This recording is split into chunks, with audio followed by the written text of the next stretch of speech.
Miriam, you are I'm sure you I are am, a very Michael. prominent, you're a very prominent spokesperson. You're a voice. You're a very prominent convert to Islam. You have a voice. I'm not. I don't call myself a convert. Okay, so don't call writer, me one. whatever it is you want to call yourself. You have a voice. Here are some problems that are coming up, which have been exposed in schools that seem to be teaching very seriously unpleasant things, and they're being taught by some extremist Muslims. Douglas Murray shines a light on a paradox that has long perplexed societies. Should we tolerate the intolerant? The debate you are about to see took place a few years ago after it was exposed that there were schools in the UK that were teaching students certain radical Islamic ideologies. The debate is ever relevant even today. At the heart of this debate is the question of whether tolerating views and practices that fundamentally reject others' freedoms is contradictory to the values of a liberal society. Douglas Murray did not hold back. Back to the state schools, let's get back to this particular issue and the alleged extremism that has been going on. Not the Trojan horse context. We don't want to conflate two issues here. But Douglas Murray, 95% of children in a particular area are of the Muslim faith. You were complaining in your article in The Spectator that in one primary school music was banned. That's kind of another issue. But raffles and tombolas were banned. I mean, what do you want to do? Do you want to encourage Muslim children to gamble? What's your problem with that? It should reflect the nature of the school. So first they came for the tombolas. For what? Look, the problem gambling going on wrong here, in those communities. The problem going on here is we're in the middle of a debate. I mean, the nation is going through something very substantial change, and I think that what we've been discussing in recent days and what we've been discussing this morning kind of reflects this. I mean, until very recently, if you said to people, and it comes back to the British values thing as well, if you said to people until very recently, what is Britain, what are British values, you'd have got a fairly clear reply along the lines of, a Protestant Christian country, we have institutions of church and state and monarchy and so on, which represent the country. As one of the results of mass immigration of recent decades, there has been a substantial change in the country. All sorts of good things have come from that, and some negatives have. But one of the things that has come from it is this confusion about what it is we are. We want to be open and tolerant. We want people to be able to practice their faiths. We want people to be able to express themselves and live the lives they want to live. What we're finding it very hard to do at the moment, and I mean the French secular example has already come up, is to work out where our lines are drawn as a nation, because they're not clear at the moment. It's impossible to draw those lines, isn't it? It may prove impossible. It may be that we do something like the French state did and try to draw very clear lines. That's what you've heard in recent days. There's a bit of it already this morning, that there's a problem with some schools that are actually state secular schools that happen to have had... How bad are these problems? The problems exposed in Sir Michael Wiltshaw's report are pretty serious, and there's more to come. Really, what's so teaching. serious in the report? I think, for instance, Wiltshire himself says that these children are at risk of cultural isolation. There have been findings of children, for instance, being taught in assembly to chant anti-Christian chants and so on. This is very unpleasant sectarian stuff. Do you know that Douglas Murray's examination of the fine line between tolerance and intolerance in modern Britain is a critical conversation that questions the limits of our liberal democratic values.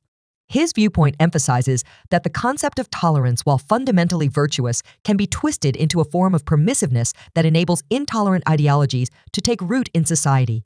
This, he argues, is especially relevant in the context of modern Britain, which has seen a significant shift in its cultural landscape due to mass immigration.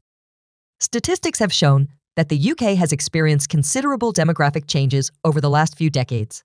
According to the Office for National Statistics, net migration has added to the population growth, with figures showing hundreds of thousands arriving annually in recent years. While this has brought a rich diversity of cultures and ideas, Murray points out that it has also led to a sense of uncertainty about national identity and what it means to be British. Other commentators and thinkers have echoed similar thoughts. David Goodhart, in his work on the subject, discusses the phenomenon of somewheres and anywhere somewheres being people who are rooted in a particular place or community, often valuing tradition and national identity, and anywheres being the more mobile, educated class who see themselves as citizens of the world. Murray taps into this narrative, suggesting that the rapid pace of change has left many somewheres feeling disconnected from their own sense of national identity. Murray's argument is not against diversity or the presence of different cultures within Britain.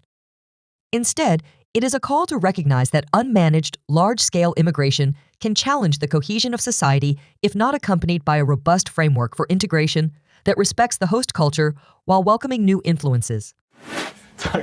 Douglas Murray, you can't force people to believe things. You can't shoehorn people into a particular Douglas Murray-shaped, I have no intention David Cameron-shaped Britishness. No. Can you? No, I mean, this is part of... By the way, just very quickly, I mean, on this matter of this, I mean, I do think that one of the things... But address that issue about... Okay, can I just mention first, one of the interesting things that's come up in recent days and weeks, I think, over this whole Trojan horse business, is I think that some Muslims in this country, in particular a lot of Muslim spokespeople, a lot of Muslim groups have been furious about these revelations and are now denying them. They're still denying them.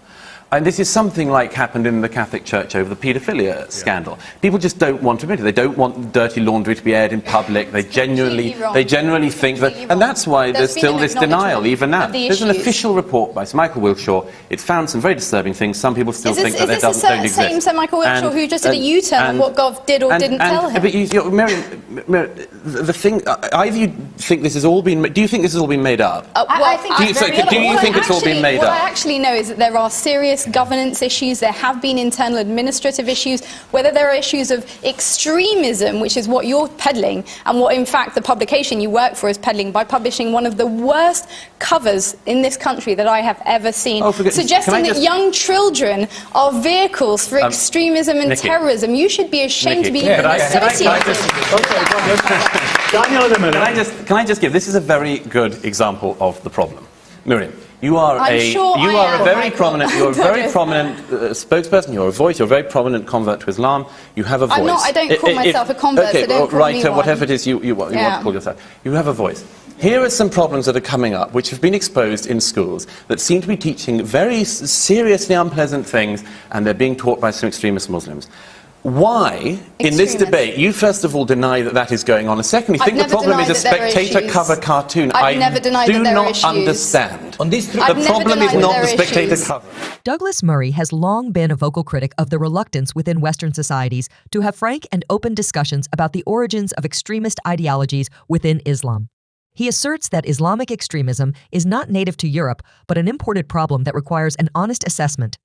This notion is a response to the concern that many European politicians and public intellectuals, including those within Muslim communities, often approach this sensitive issue with an excess of caution, sometimes bordering on denial.